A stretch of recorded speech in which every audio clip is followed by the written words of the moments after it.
During Thanksgiving dinner, I overheard my son-in-law brazenly planning to move his parents into my house for free and send me to a cheap nursing home.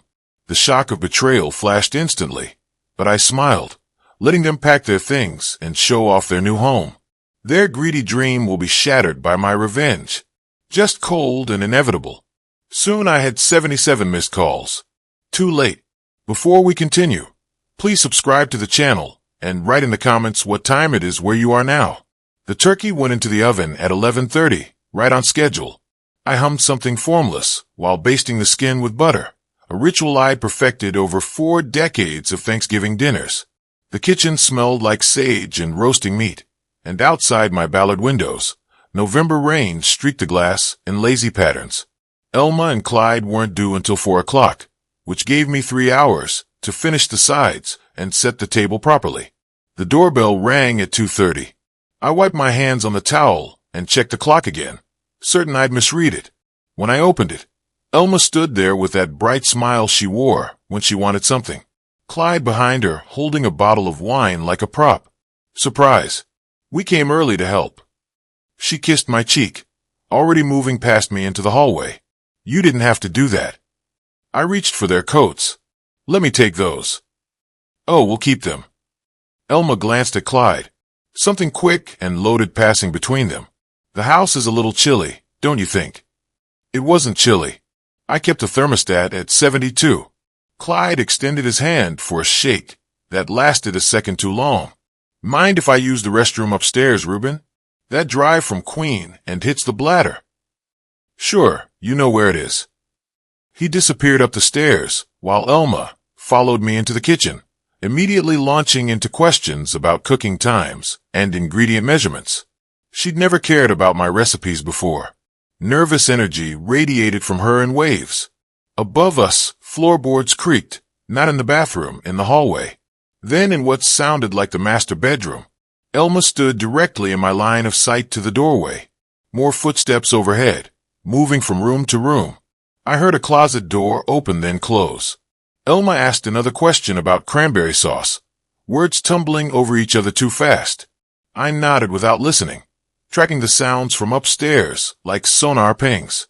I need to get the tablecloth from the linen closet, I said finally. Keep an eye on that timer. I took the stairs slowly, my architect's mind automatically noting the third step that creaked. At the landing, I heard Clyde's voice drifting from somewhere down the hallway. Not the bathroom, near the master bedroom. I froze on the 8th step. Dad. Yeah, it's perfect. His voice carried that excited edge men get when they think they've won something. 3 bedrooms upstairs. Huge basement you can convert. We measured earlier. Plenty of space for your workshop. Couple more months, and you'll be living here. The old man has no clue. Clyde laughed. An easy sound that turned my stomach. Elma found a decent nursing home on the outskirts. Cheaper than the fancy ones, you know. We can afford $3,200 a month easy, once we're not paying our rent.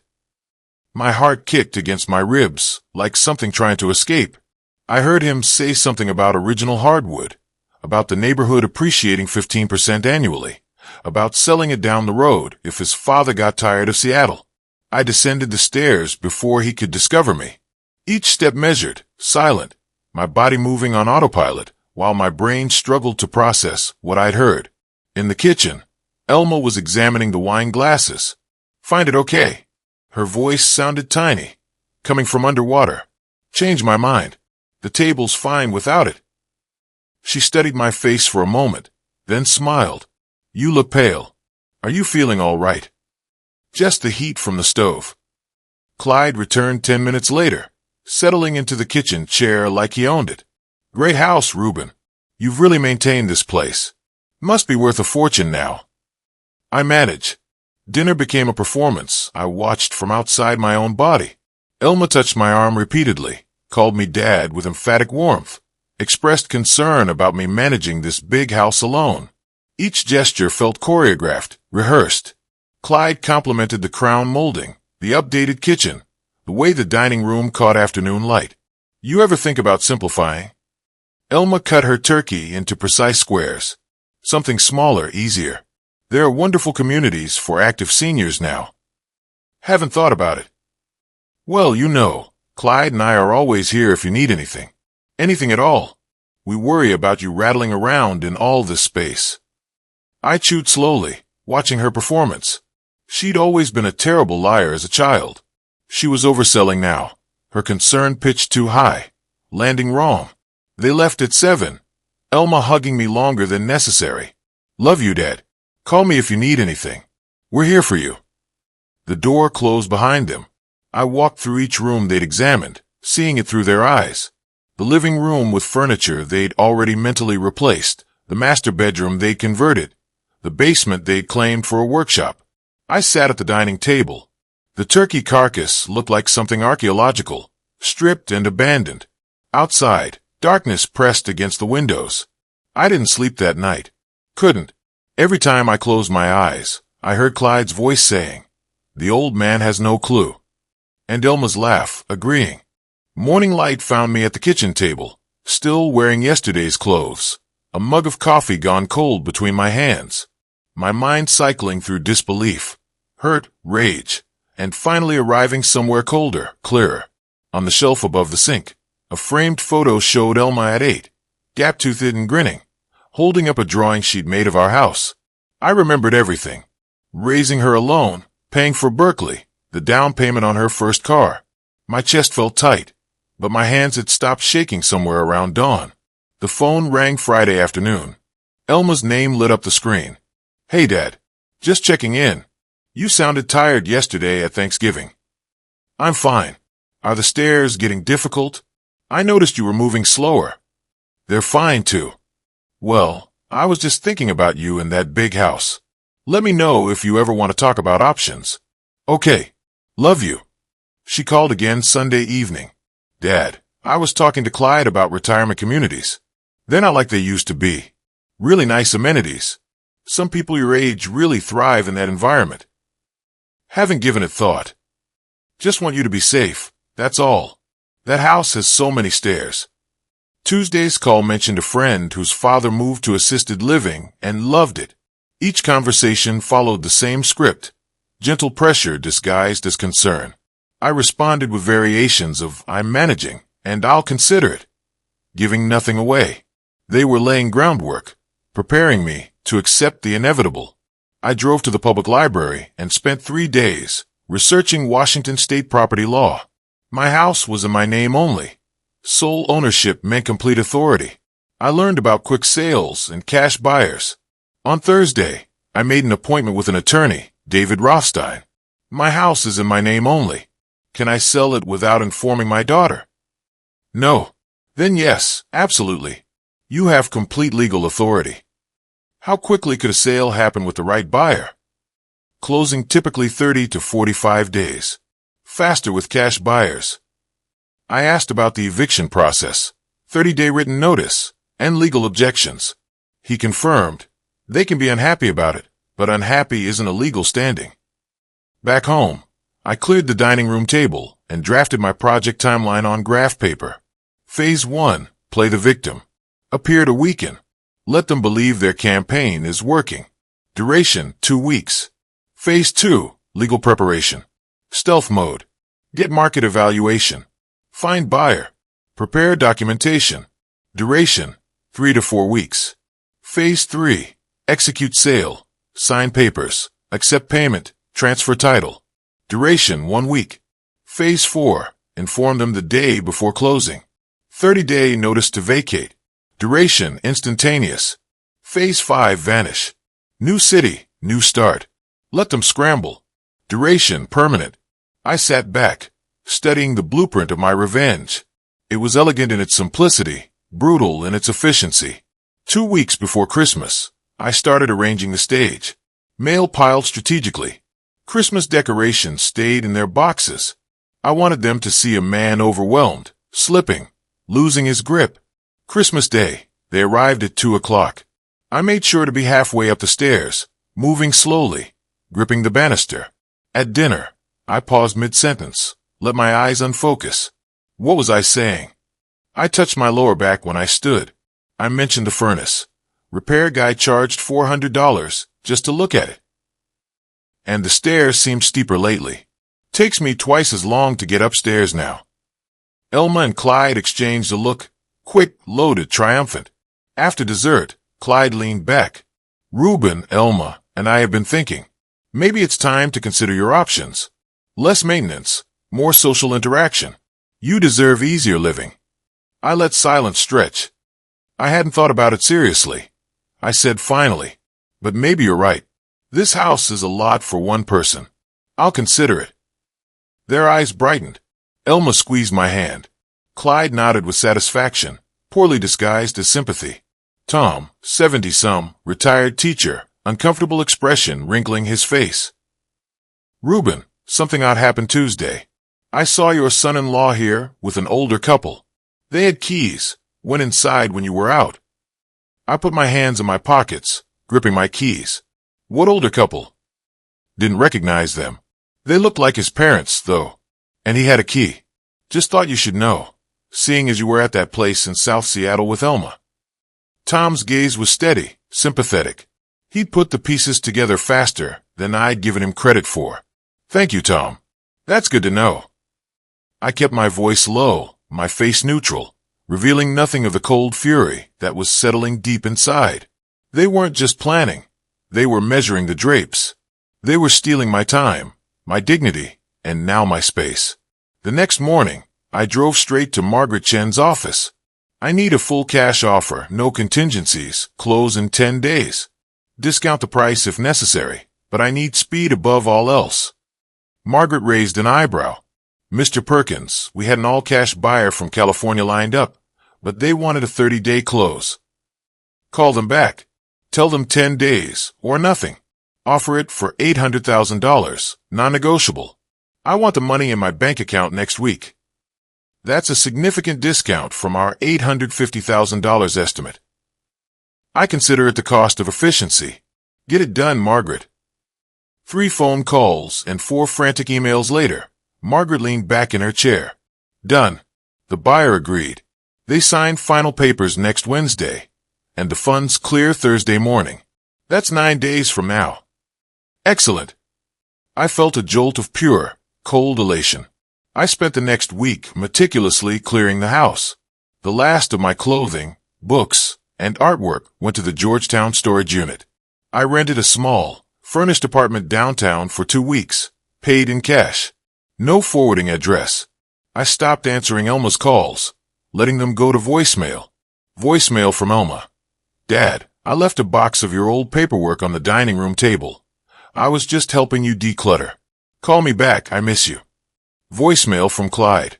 Reuben, Elma mentioned you're considering Sunset Gardens. Great choice. We were thinking, since we'll be checking on the place, your house, we could make sure the heat's working for you this winter. We're doing the family thing, you know. They were getting comfortable. They believed their victory was a formality. Wednesday morning, I sat across from David Rothstein, the attorney. I signed a final transfer of title. The house was no longer mine. It belonged to a new, entirely anonymous owner. Thursday morning, the wire transfer landed in my new account. $795,000. The final price after agent fees. I drove back to my house. The key to the door, the only one I still possessed, felt heavy and final in my hand. I walked through the empty rooms, the hollow echo of my footsteps mocking the life they thought they were about to build. I retrieved the final item, the framed photo of Elma at 8, gap-toothed and grinning. It was the only thing I was taking with me. At 3 p.m., the front door was locked, the lights off. I pulled a single envelope from my briefcase. I had addressed it to Elma Perkins and Clyde and Morrison.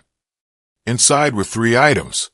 A copy of the final closing statement, dated today. A formal 30-day notice to vacate, signed by the new owner's lawyer. A handwritten note from me. The stairs are fine, but the house is not for sale. It is, however, sold. I walked across the lawn, clipped the envelope to the front doorknob with a heavy-duty binder clip, and stood back. I pulled out my phone.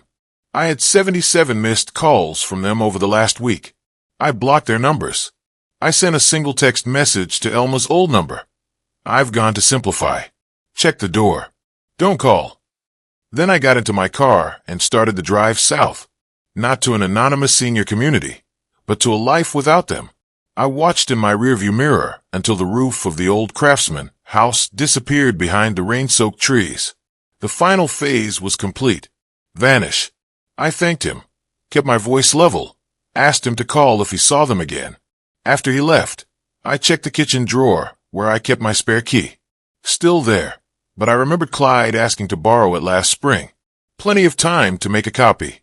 I walked through the house, seeing it differently now. Clyde's parents, Porter and Lydia, had stood in my living room measuring for their furniture, had argued about whether their couch would fit against the west wall, had photographed my kitchen, my bedrooms, my spaces, claiming them mentally while I was out running errands. I sat in my armchair as darkness filled the room. Didn't turn on lights, just sat there imagining Porter, measuring my walls, Lydia evaluating my furniture, both of them calculating what they'd keep and what they'd discard, calculating me into that 250-square-foot studio with its parking lot view. My phone buzzed. Text from Elma. So proud of you for being open-minded today, Dad. This is a good thing. A new chapter. Love you. I deleted it without responding. Outside, February rain started falling. Steady and cold. In the darkness, I smiled. Let them taste victory. Let them think they'd won. Another few weeks, and they'd learn exactly what they'd lost. I called Elma on a Tuesday morning. I've been thinking about Sunset Gardens. I've decided to do it. Silence stretched across the line. Then her voice came rushing back, pitched higher than natural. Dad, are you sure? We want what's best for you. You were right, I said. House is too much. Time to simplify. The restaurant was neutral territory. Elma and Clyde arrived 10 minutes early. A folder sat on the table between them.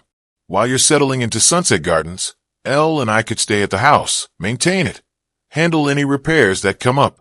We drafted this simple agreement, just temporary, to make everything official. I read the temporary residence agreement.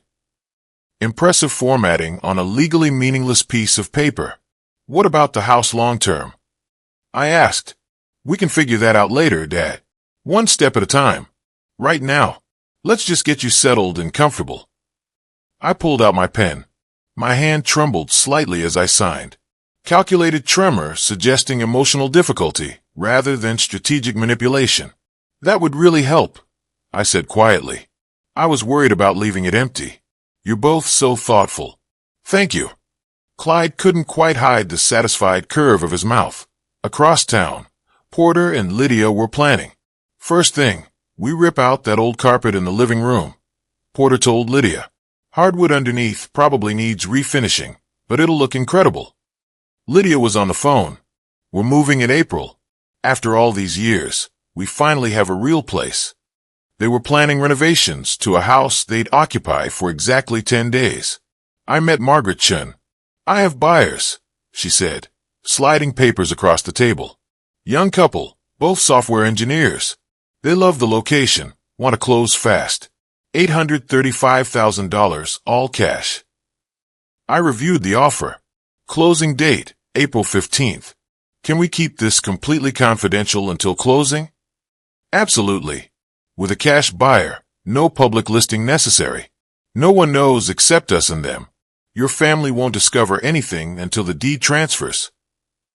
I signed the acceptance that afternoon. The following week, I met with David Rothstein one final time.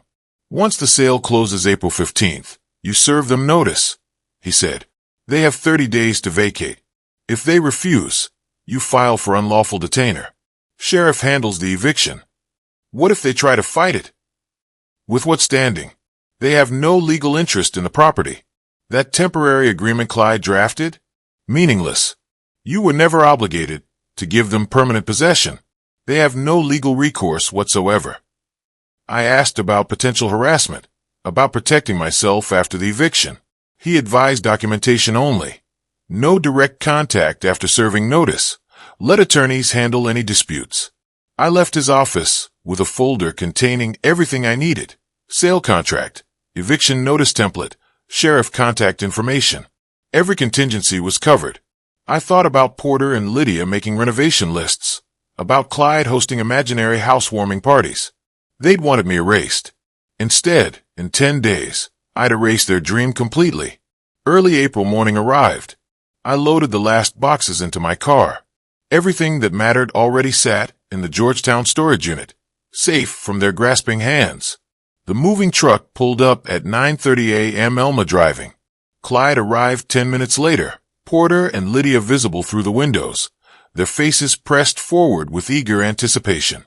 I moved slowly down the porch steps, performing age and reluctance. Elma rushed to hug me. "Dad, you're doing the right thing. You'll love Sunset Gardens." Over her shoulder, I watched Clyde and his parents already unloading boxes. Porter caught my eye, smiled with something that might have been pity or satisfaction. "The house is in good hands," I said. They heard gratitude. I meant irony. I drove away slowly. Before my car reached the corner, Porter was hauling a floor lamp toward the front door. Lydia directed furniture placement from the porch. Clyde stood with his hands on his hips, surveying his conquered territory. I didn't drive to Sunset Gardens. I turned south toward Columbia City. The furnished one-bedroom apartment was my temporary headquarters. I set up my command center on the kitchen table, the calendar with April 15th circled in red marker. Back in Ballard, Porter was already rearranging furniture. "This couch needs to go," he told Lydia, shoving my 40-year-old sofa toward the wall. "We'll get something better modern." Lydia removed my photos from the mantel, my graduation, Elma at 8, my wife and me, and replaced them with abstract art. 3 days later, Clyde hosted friends for drinks. My neighbor Tom called, confused. "My daughter and son-in-law are house-sitting," I said smoothly. At that party, Clyde held court in my living room. "Yeah, finally got the old man settled. He's happy in the home. We're taking care of the place. Worked out perfectly for everyone." Elma called twice that first week. I answered sporadically, kept responses minimal.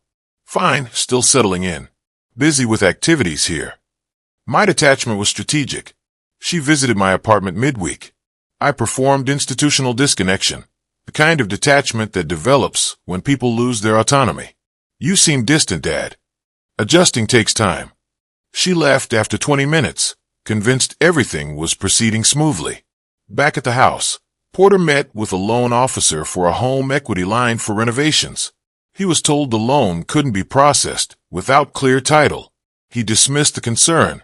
The paperwork's coming. Lydia spent afternoons shopping for renovations she'd never complete, collecting samples of granite countertops and expensive appliances. "Once the equity line comes through, we'll make this place incredible." They were spending money they didn't have on a house they'd never own, counting days in a future that would never arrive. I sat in my Columbia City apartment, the folder open on the table before me. April 15th was 5 days away now. 5 days until the sale closed, the deed transferred, and the new owners took possession. 5 days until I served them notice and watched their fantasy collapse. I made coffee, stood at the window, watching the city lights blur through the rain. They were in my house right now celebrating, all of them warm and confident in their stolen space. I raised my coffee mug toward the distant Ballard neighborhood, invisible from here, but present in my mind. 5 more days. I sat at the conference table, signing documents in my practiced architect's script. The buyers, Sarah and Michael Chun, a young couple, held the keys like precious artifacts. $835,000 deposited. The house was sold. David Rothstein handed me a sealed envelope. "Eviction notice. Certified mail goes out today. They'll receive it within 48 hours. 2 days later, the mail carrier arrived at what used to be my house. Clyde signed for the thick envelope without concern. He opened it standing in my kitchen. The header read, "Notice to vacate premises. 30-day eviction." The text stated, "Property sold April 15th, 2025. New owners, Chin Family Trust. Current occupants must vacate by May 15th, 2025. Failure to comply will result in sheriff-enforced eviction." He saw my name listed as seller. His hand started shaking. "Elma," his voice cracked. "Elma, get in here." Elma came running. Porter and Lydia appeared. Clyde thrust the notice at them. "Read this. Someone tell me this is a mistake. This says the house sold on April 15th. That was 3 days ago. How could it sell? We live here. Lydia's voice climbed toward hysteria. Clyde was already dialing my number. It rang 4 times. Went to voicemail. He called again immediately. Voicemail again. Again. 10 times in 5 minutes. Each call going unanswered. I'm going to Sunset Gardens. He's there. He has to explain this. He burst through the entrance, rushing to the reception desk. I need to see Reuben Perkins. Family emergency. It's urgent. The staff member checked her computer. I'm sorry, sir. We don't have a resident by that name. Mr. Perkins has never been a resident here. Are you certain you have the right facility? Clyde stood at that desk and felt the floor tilt beneath him. His father-in-law had never lived here, had never moved to any facility, had lied about everything, performed some elaborate deception that Clyde was only now beginning to comprehend. He drove to his lawyer's office in a daze. The attorney looked increasingly uncomfortable. Mr. Porter, I need to be honest with you. This residence agreement I prepared, it has no legal force. Mr. Perkins retained full ownership. He had every legal right to sell the property. Can we fight this? The lawyer shook his head.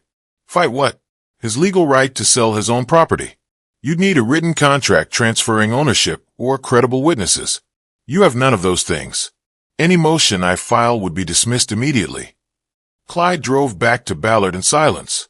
In the house that wasn't theirs, Porter was calling moving companies. Lydia sat on the couch crying. Elma stared at her phone, trying to process what her father had done. We have 30 days, Clyde said flatly. Start packing. I believe Elma's most immediate emotional reaction will be a rapid, disorienting switch from triumph/relief to profound panic, betrayal, and disbelief, followed almost instantly by furious rage at the realization of the elaborate deception. Disbelief and panic. Her first thought will be that it's a mistake, perhaps a legal error. She just signed an agreement. She just left him there, and she believed she had confirmation he was settled. The notice shatters the carefully constructed reality they built. The panic stems from the sudden, concrete loss of their guaranteed housing and the massive financial scramble ahead. Betrayal and rage. This will be directed immediately at Reuben. It won't be guilt over her actions. It will be rage that her father would do this to her. She will realize the distancing, feebleness, and the entire Sunset Gardens visit were a performance. This betrayal cuts deeper than the loss of the house because it proves he knew their plan all along, played them expertly, and executed an act of cold, calculated revenge. The rage will be intense because she will feel utterly humiliated, having gloated to her husband and in-laws about the victory. The lawyer examined the residence agreement, the eviction notice, and the deed records. Miss Perkins, Mr. Porter, I understand your frustration, but legally, you have no case. He set the papers down with finality. No written transfer agreement, no witnesses to oral promises, no evidence of coercion or fraud. The property was his to sell. You were occupants without ownership rights. File something, Clyde demanded. A motion, an injunction, whatever delays this. I can file a motion to stay the eviction, but it will be denied. You'll spend money and lose anyway. File it. The lawyer nodded slowly. Your money. But don't say I didn't warn you. They left $500 poorer and no closer to a solution. My phone filled with voicemails. Porter's voice evolved over 48 hours from confused to furious to threatening. I listened to each one, made notes about the specific threats, and saved every message. I answered Elma's call on day 3, timing it to maximize her uncertainty. Her voice came through broken with crying. Dad, how could you? How could you do this to us? I sold my property, I said. Cold, factual. That's my legal right. But where will we go? We gave up our apartment. Dad, please. We're family. You should have considered that before planning to warehouse me in a cheap nursing home. Silence. Then barely audible. What are you talking about? Thanksgiving. I heard Clyde on the phone. Every word. The nursing home on the outskirts, the cheaper one. How the old man had no clue. Your plan to move his parents into my house while you put me in a facility for $3,200 a month. The silence stretched. When she spoke again, "You knew the whole time. You knew. Every single day I watched you perform, concerned daughter, while planning to dispose of me like furniture you didn't want anymore." I hung up, setting the phone down. Porter and Lydia discovered their old apartment had been re-rented. They spent a week searching for affordable housing, finally finding a smaller, worn apartment for $2,800 a month in a worse neighborhood. Porter's savings account drained rapidly. $8,400 upfront for deposit and rent. Lydia took a job at the neighborhood supermarket, her first employment in 40 years. $16 an hour, part-time. She came home exhausted, humiliated. Clyde and Elma faced their own crisis. Their apartment was also re-rented. They finally found a 2-bedroom unit for $3,200 monthly, up from the $2,400 they'd paid before. Smaller kitchen, 1 bathroom, street parking only. Their savings went to deposits and fees. Clyde tried finding me, driving to the Columbia City apartment, but the manager told him what I'd instructed. Privacy laws prevent me from confirming or denying residence. I was actually staying with Tom, my old neighbor from Ballard. The lawyer called a week later. The motion to stay eviction was denied. Judge reviewed the case, said it was clearly without merit. You still have to vacate by May 15th. They'd spent $1,500 to learn what the first lawyer told them for free. I stayed in Tom's guest room, monitoring the voicemails. Tom brought me coffee. "You really played them perfectly." "They played themselves," I said. "I just stopped being their victim." Through Tom's window, I could see my old house. Moving trucks came and went. Porter and Lydia loading furniture. Clyde directing traffic with the defeated posture of someone who'd lost everything. May 15th approached, inevitable, unstoppable. They'd wanted my house, my life, my future. Instead, they got 30 days in a borrowed house, scrambling for apartments they couldn't afford, returning to financial stress worse than before, learning exactly what it felt like to lose everything you'd counted on. June arrived. Bills were spread across Elma's kitchen table. The numbers didn't work. "Sell the Lexus," Clyde said before she could speak. "Can't afford both car payments plus this rent." "That's my car. My father helped me buy it." His laugh came out bitter. "Your father is exactly why we're in this position. The car goes." End of discussion. The Lexus sold for $23,000, which felt substantial until they applied it against credit card debt, storage fees, and lost deposits. Their planned summer vacation was canceled. Every luxury stripped away. "Well, I was just thinking about you in that big house. Let me know if you ever want to talk about options." "Okay. Love you." She called again Sunday evening. "Dad, I was talking to Clyde about retirement communities. They're not like they used to be. Really nice amenities. Some people your age really thrive in that environment." "Haven't given it thought. Just want you to be safe, that's all. That house has so many stairs." Tuesday's call mentioned a friend whose father moved to assisted living and loved it. Each conversation followed the same script. Gentle pressure disguised as concern. I responded with variations of "I'm managing, and I'll consider it," giving nothing away. They were laying groundwork, preparing me to accept the inevitable.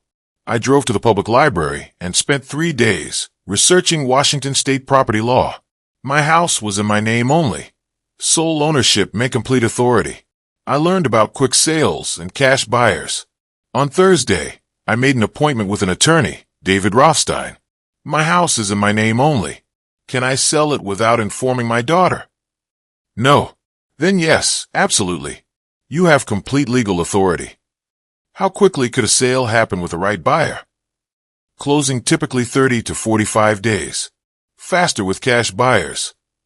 I asked about the eviction process, 30-day written notice, and legal objections. He confirmed.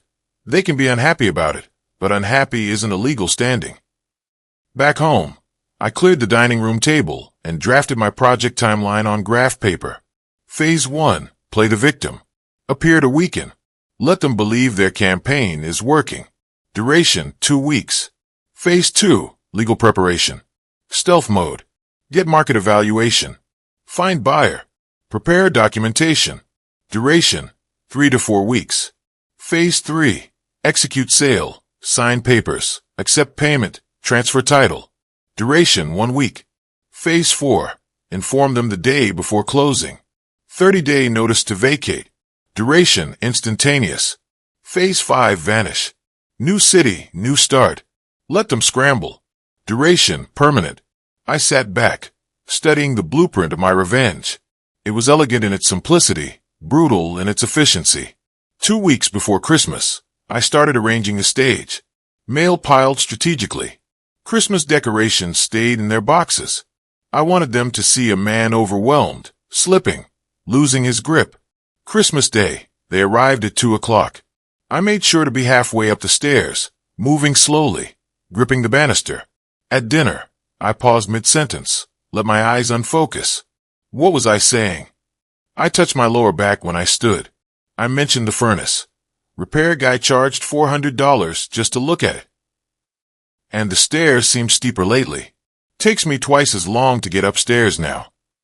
Elma and Clyde exchanged a look, quick, loaded, triumphant. After dessert, Clyde leaned back. Reuben, Elma, and I have been thinking. Maybe it's time to consider your options.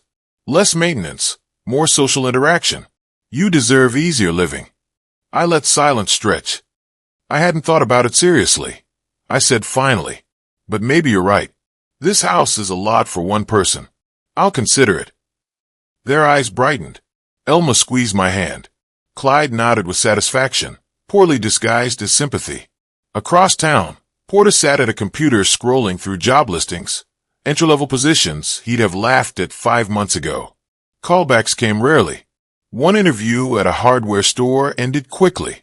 We're looking for someone with more recent experience in retail. Code for younger, code for cheaper.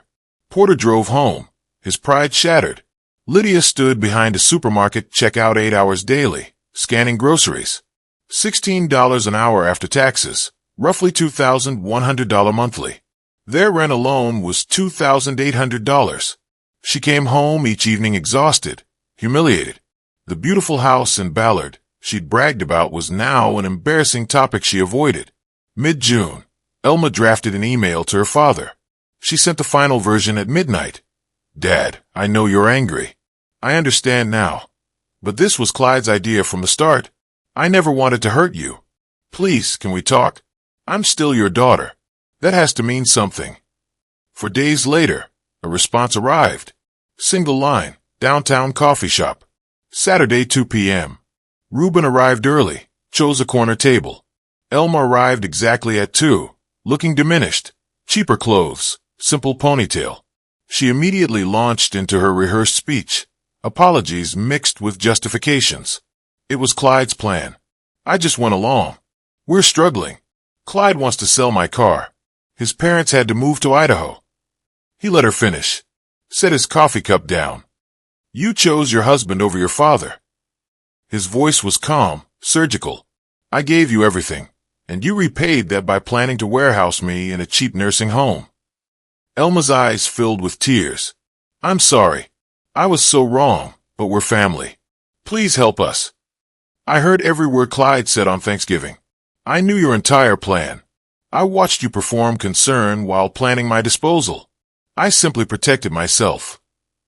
But Dad, he stood, placed a $5 bill on the table for the coffee. We were family. You ended that when you decided I was disposable. Learn to live with your choices. He walked out, driving toward the apartment that was temporary but sufficient, feeling nothing but finality. The consequences they were experiencing weren't his revenge. They were the natural result of their own greed, colliding with reality. The real estate agent handed me the keys. Fremont condo, 1 bedroom, 850 square feet, $420,000, exactly half what the house sold for, leaving me $400,000 plus retirement accounts. Financial security restored on my own terms. I walked through empty rooms that echoed with possibility. The balcony faced west toward Lake Union.